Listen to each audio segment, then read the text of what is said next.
Wednesday, the President of the United States incited a deadly insurrection against America that targeted the very heart of our democracy, this temple of democracy, the United States Capitol. This same woman, she had no problem with riots on the street all over in their name and defending their honor. However, if the political light's a little bit different, then they can't stand a peaceful protest. Defiling the genius of the Constitution, separate but equal, attacking the first branch of government, trying to prevent us from ascertaining our constitutional duty to ascertain that Joe Biden and Kamala Harris will be President and Vice President of the United States. The gleeful desecration of the Capitol and the violence against Congress, our staff, and our workers are horrors that will forever stain our nation's history. And don't you think the store owners in those areas that had their businesses burned down, don't you think that violence will forever stain their legacy? That they, when they set up another shop or another business or what have you, maybe even come back to the area, don't you think that affects their political viewpoints? Don't you think that affects the way they have to run their life? You've made them scared for everything they do now. 5 Americans have died following the violent attack. More than 50 police officers were seriously injured, including 15 officers who were hospitalized. And this is coming from a party that was just months ago talking about abolishing and making sure that these police forces were attacked under every mandate of racist actions they could possibly be doing. They've almost made it to where if you were to arrest a black man, even for a crime, that potential crime could not even be a crime and that the police officer should be arrested instead. So it's becoming very asinine to say that you care about police officers when you never once, not once, Pelosi, did you mention David Dorn. On behalf of the House, I salute and express deepest gratitude to U.S. Capitol Police for the valor that they showed in protecting the lives of members, but especially protecting our staff and those who make Congress function. Mr. Speaker, this is a sad day for our country that we have to come to the floor in a way to defend the Constitution of the United States at this time. The facts are very clear. The President called for this seditious attack. For days, he urged supporters to come to Washington for the insurrection. What Pelosi declines to mention here is that Congress has been talked about being attacked for literally years. People have attacked all these tiny little agencies, but nothing such as this in the last 100 years. And there's a lot of people out there that believe that once in a while you have to put a little bit of fear in politics, because if you don't, then these people will, honest to God, think they rule over you, and they'll laugh about it right in your face. And there's nothing that you can do besides vote these people out. And in many cases, if they're practicing election Fs, then we're not sure that's even possible. Wednesday morning, he participated in a rally to encourage the rioters to march on the Capitol and fight. And he encouraged them. He encouraged them. See, you're saying that he directly said to do it, and now you're saying he encouraged it. Which is it? Because the words that you're choosing to say, Nancy Pelosi, it really does matter.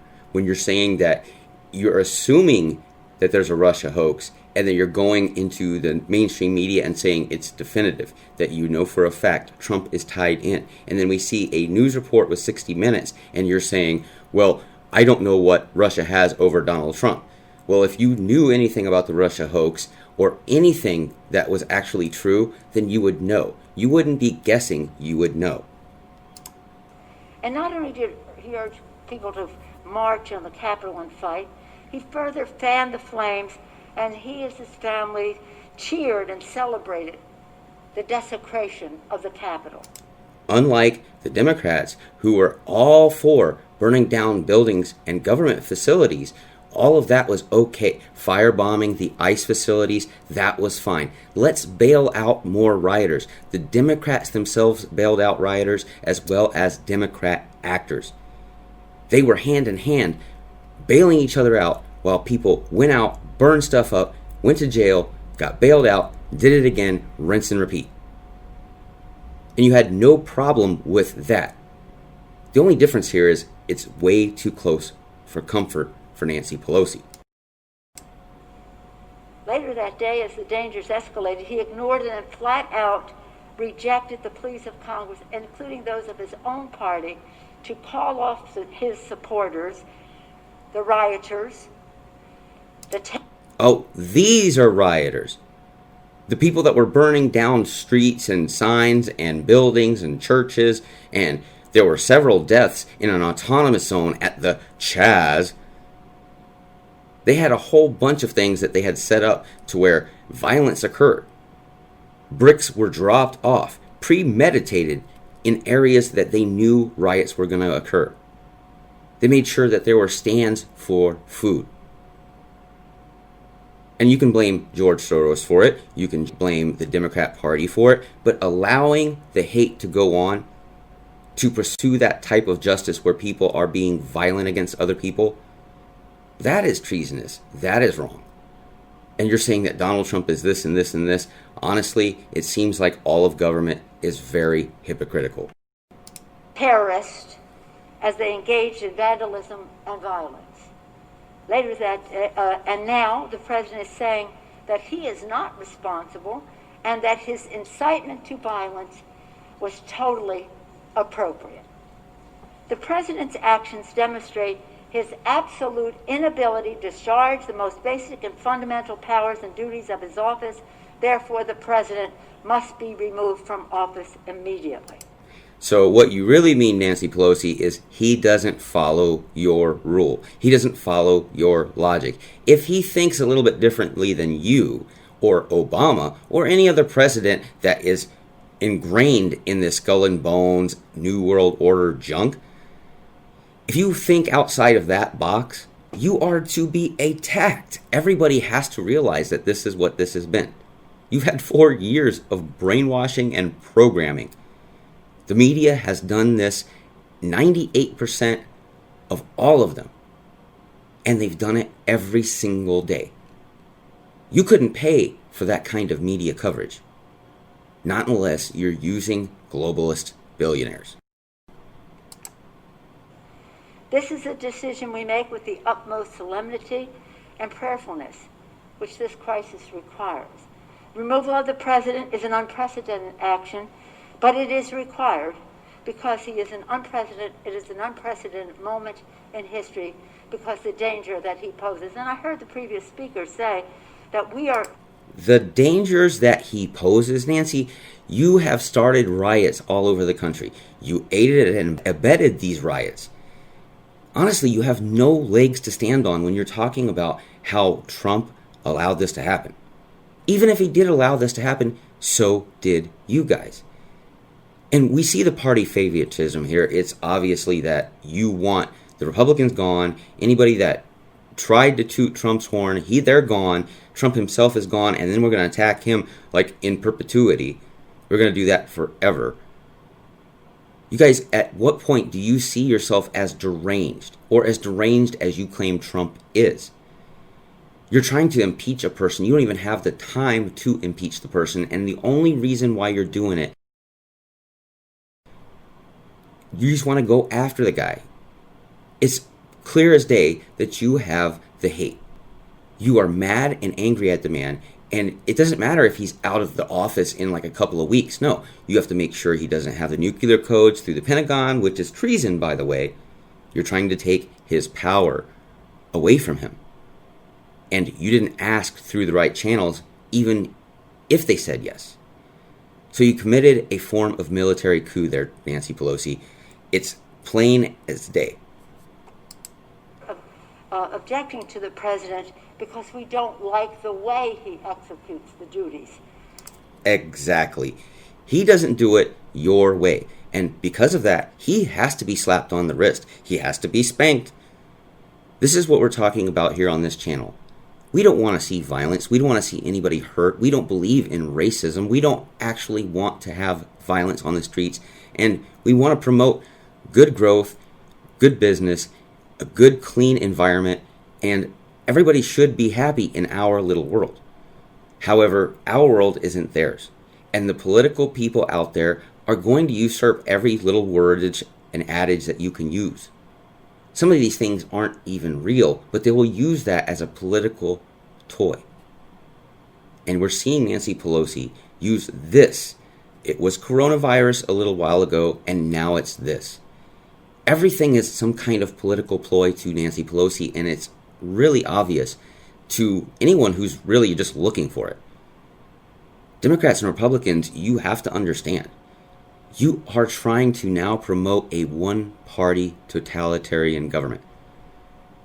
When Democrats are running around talking about we need to start registering people, that you're going to get names of people, how Naziist of them is that?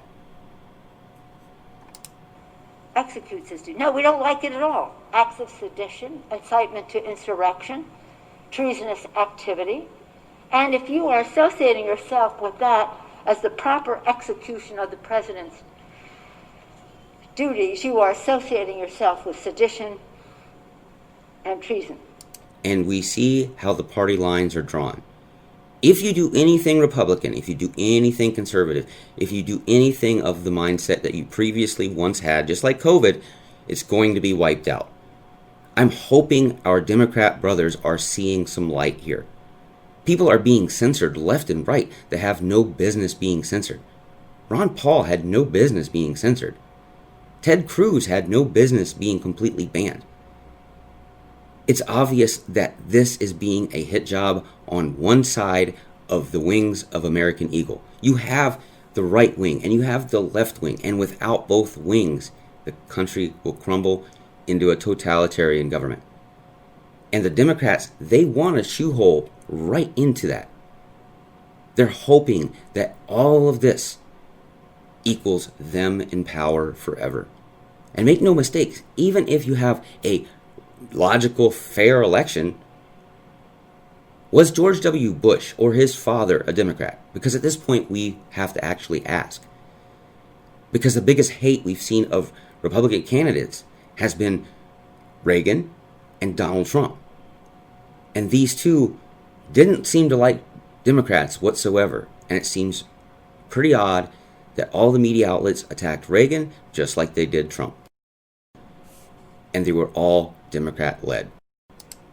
Yesterday, in a pro forma section, we introduced a unanimous consent request to take up Congressman Raskin's legislation, which calls on the Vice President to mobilize the Cabinet to activate the 25th Amendment to remove the President from office. Again, to prevent him from causing more. And this is what I'm talking about with the Democrat quid pro quo. If Pence goes to the inauguration, if Pence signs the 25th Amendment, then we'll go easy on him. Here is your pro quo. The Democrats are laying it out for Mike Pence. You do our bidding, and we may let you survive. Damage to our country. Who knows what he might do next? But House Republicans rejected this legislation, and so the president's unhinged, unstable, deranged acts of sedition may continue, endangering America and undermining our democracy. And guess who's throwing out all the hateful words? Actually, we've heard Trump say less hateful words than we have of you, Nancy Pelosi, over the last few months. The derangement with Democrats is very real, and it's a scary proposition that we have people in government that are willing to get rid of the opposition party completely. Because that's banana republic tactics, folks. It's exactly what happened with Cuba. Now we are taking up this legislation in regular session. After passage, we are calling on the Vice President to respond within 24 hours of passage. This resolution gives House Republicans the clear choice to honor the oath of office, to defend our democracy, and to uphold the sacred trust given to us by the Constitution and by those whom we represent.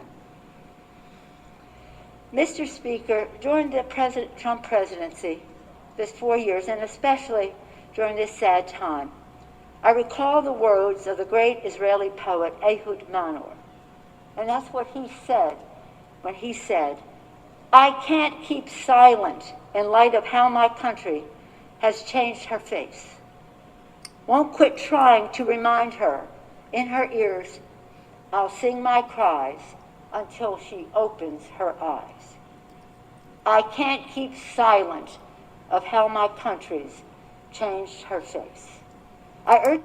And in this poem, they're talking about how they can't keep silent. But they're forcing silence upon everybody who's conservative, everybody who's Republican, everybody who has an ideology that they don't agree with.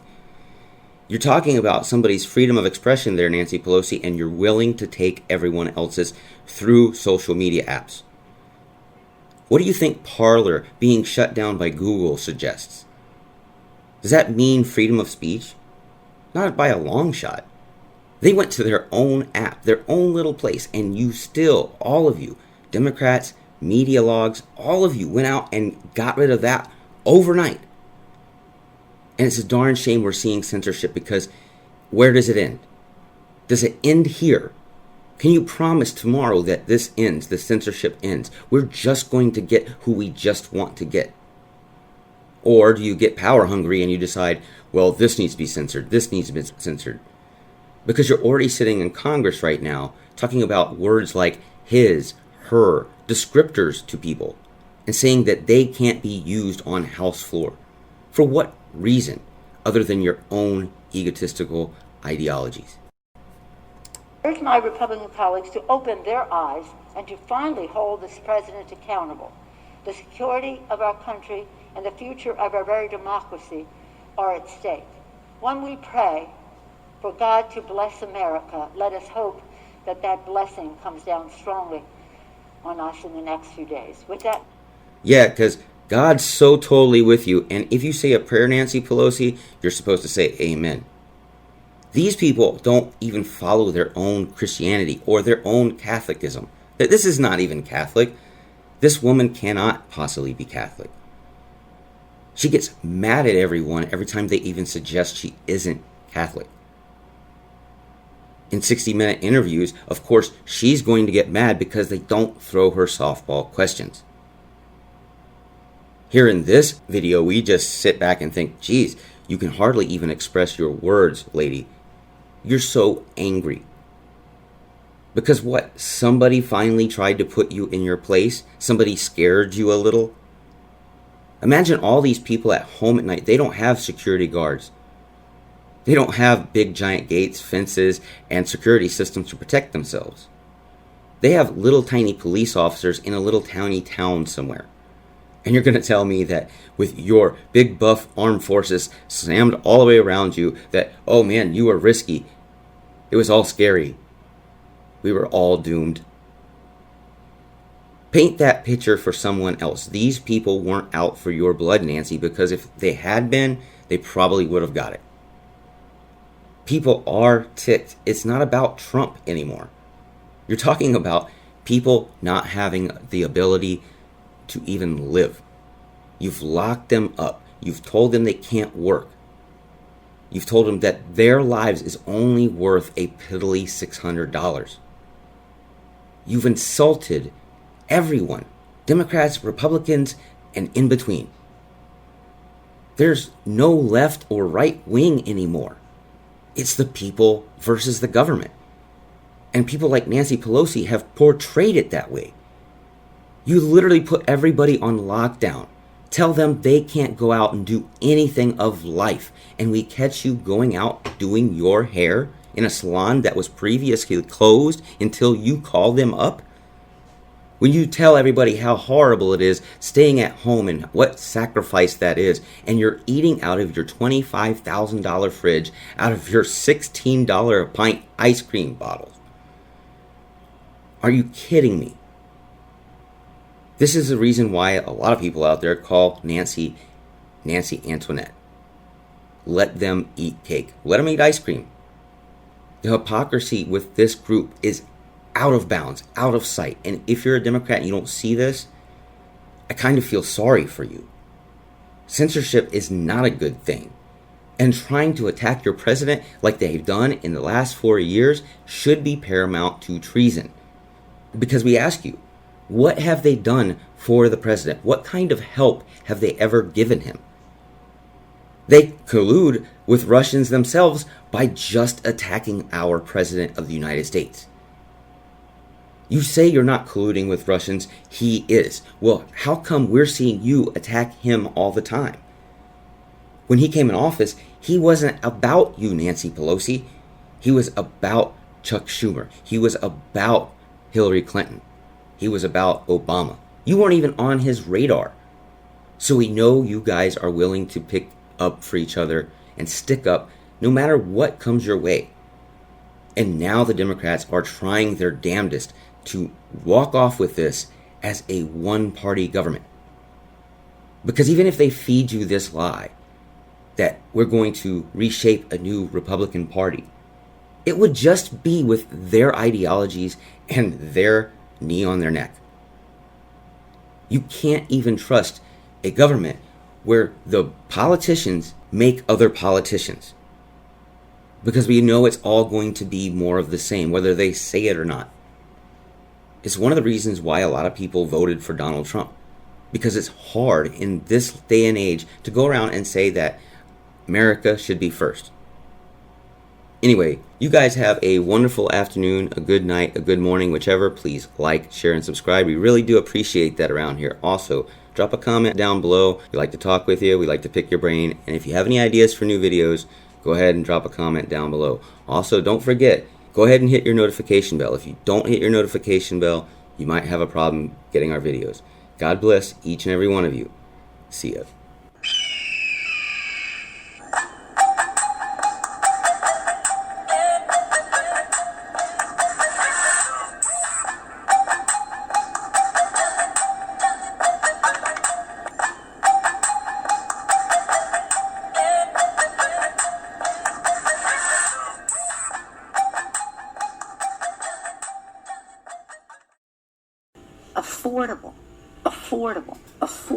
Affordable. But we have to pass the bill so that you can find out what is in it. This president is impeached for life. There's nothing the Senate can do.